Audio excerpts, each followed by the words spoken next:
Today, we are comparing the new 2024 Subaru Ascent Touring to the 2023 Jeep Grand Cherokee L Overland.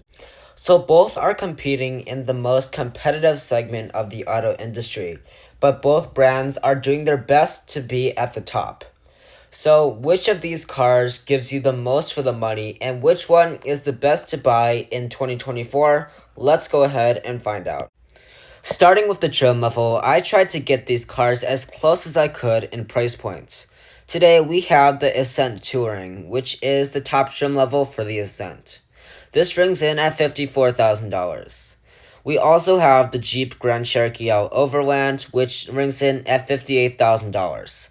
If you want something more luxurious than the Overland, Jeep does throw in the Summit and Summit Reserve, which are over $70,000. Starting with the styling, Jeep is definitely going for a more rugged look. We have up here a 7-slot grille with extra chrome for this higher trim level. This is signature to most of Jeep's lineup. We also will have a fully functional vent at the bottom with 2 tow hooks. Moving on to the Subaru, we also have a squared off design. Starting with the grille, we have a completely blacked out grille design with little horizontal inserts all over it. We also will have a chrome strip that runs in between the headlights.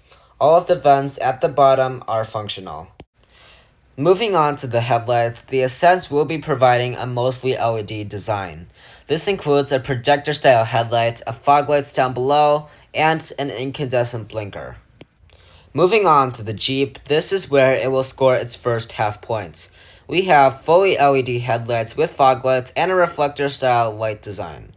We also will be getting an LED blinker. Moving on to the wheels, both will have an exclusive design for the top trim levels. The Ascent will be having a 20-inch alloy wheel design with a slight split spoke in the middle. The Grand Cherokee L also gets 20-inch split-spoke alloy wheels. However, if you get a trail-rated package, you will have the ability to get off-road tires instead. Moving on to the side profile, these cars are pretty much the same here. We have fully loaded mirrors with heating, blind spot monitoring, power folding, and auto-dimming. And we also have chrome at the top for the Grand Cherokee and surrounding the whole thing for the Ascent.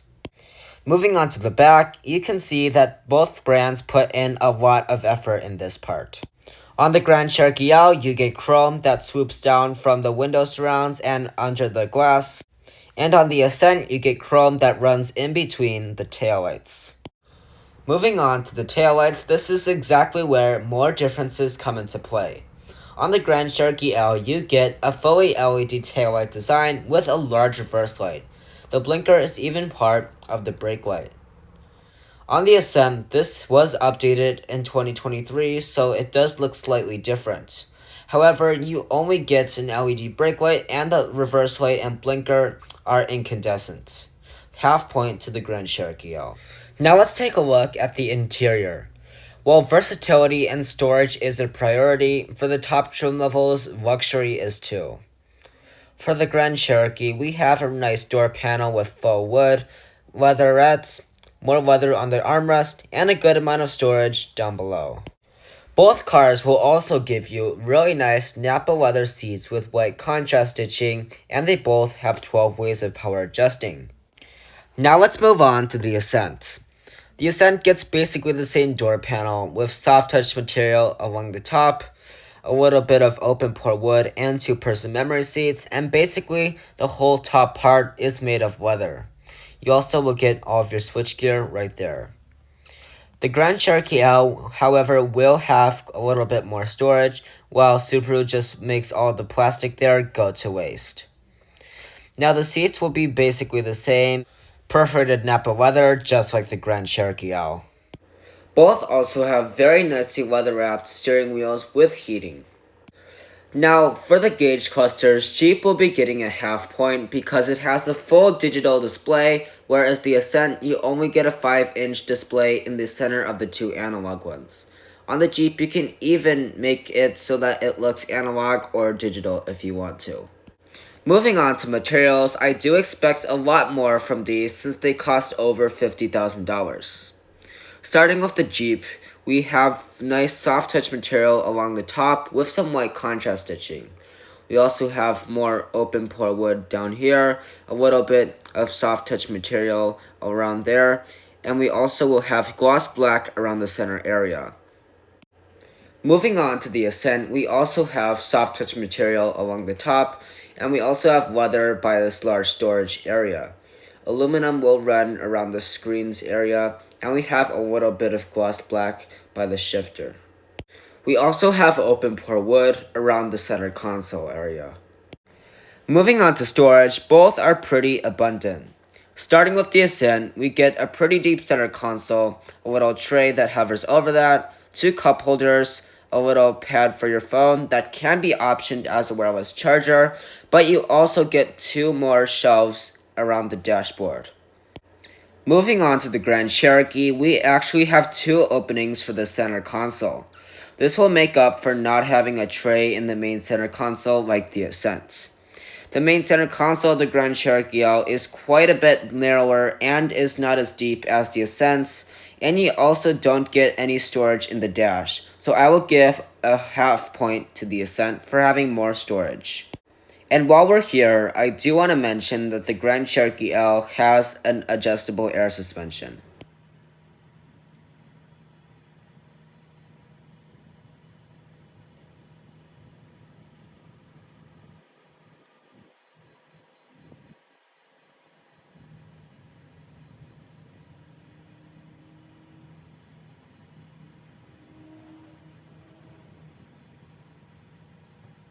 Now both will have nice, high-resolution backup cameras with active trajectory, but only the Ascent has standard 360-degree view. Now let's bring our attention to the climate controls and infotainment system. Both are pretty different in a way. Subaru is now going the digital route with a fixed screen underneath the main screen dedicated to the climate controls. Only the temperature controls are physical. As you can see, that will do that right there, and you can control everything from that fixed screen. Now Jeep is kind of doing both. You can control it digitally with this dedicated app to the climate controls, however you can control it physically if you so choose. Both will also have 3 stages of heated seats and ventilated seats. Moving on to the infotainment systems, Jeep will have the latest Uconnect 5 system, which is pretty fast, and it also runs wireless Apple CarPlay and Android Auto. It has really cool features like the ability to fold down the third row headrest if you need extra room, or you can even look at the camera. You can do way more things, and you even have a Wi-Fi hotspot. Now moving to the Subaru, we have a portrait-style display which has been updated in the refresh. But we still have a finicky touchscreen, and it doesn't have any cool features like Amazon Alexa, and you can't even fold down the third row headrests. I'm going to give half a point to the Grand Cherokee L for having those cool features. However, the Ascent still has a Wi-Fi hotspot and wireless Apple CarPlay and Android Auto. Now let's move on to the second row. Both will have the same Napa leather with sliding and reclining seats. However, the Grand Cherokee L seats are basically like sitting on a park bench covered in leather. Now to close the door, you just grab the handle, and both will have nice captain's chairs. They'll have plenty of legroom, seat back pockets, and their own zone of climate control.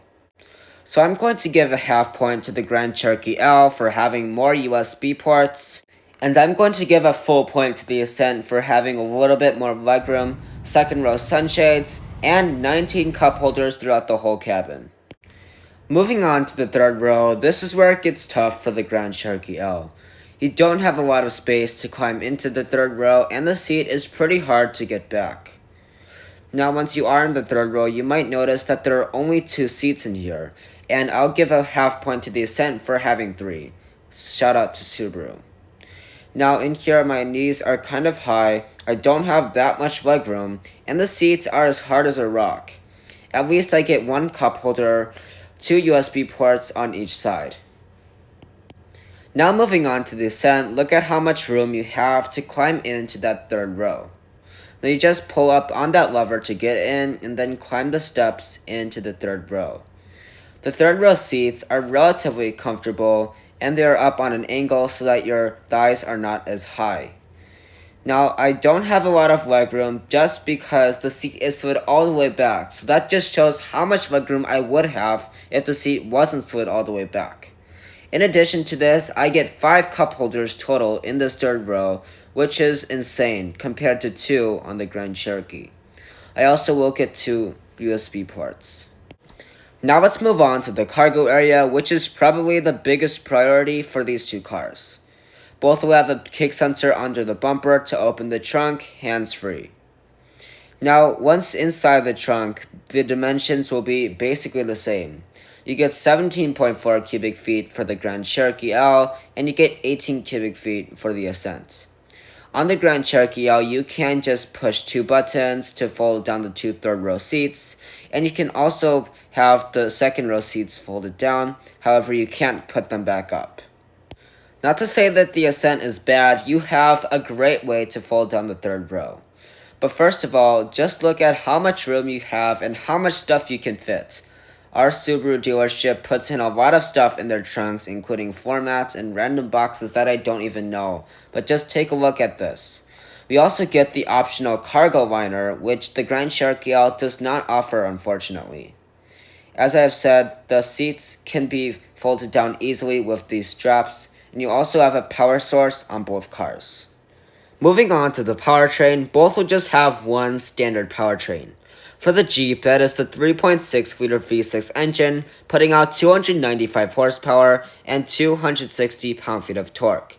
This is mated to an 8-speed automatic transmission and gets relatively good fuel economy at 21 combined. Moving to the Ascent, we have the 2.4-liter Boxer 4-cylinder engine. This is turbocharged, making 260 horsepower and 275 pound-feet of torque. This is mated to a CVT transmission that imitates an 8-speed automatic transmission, and this does get better fuel economy than the Jeep at 20 in the city, 26 on the highway, and 23 combined. The speeds are basically the same, so let's take a look.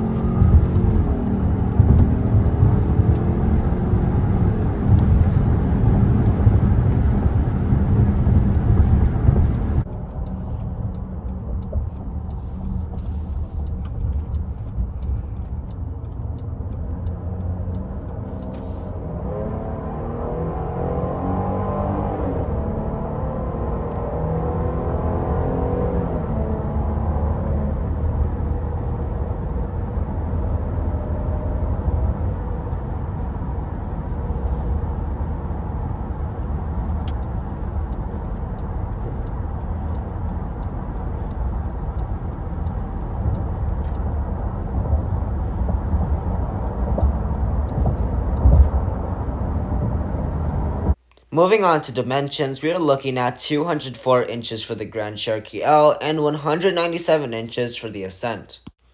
Now that is going to wrap up today's comparison between the Subaru Ascent Touring and the Jeep Grand Cherokee L Overland. Both are great choices to buy in early 2024, however, the winner is the Ascent. You have a slight disadvantage on the exterior with the incandescent taillights and not as good of an off-road car. However, you do get significantly more space and versatility on the interior, and the Jeep just doesn't have that. If you want to go off-roading, the Jeep is definitely a great option with its off-road trims.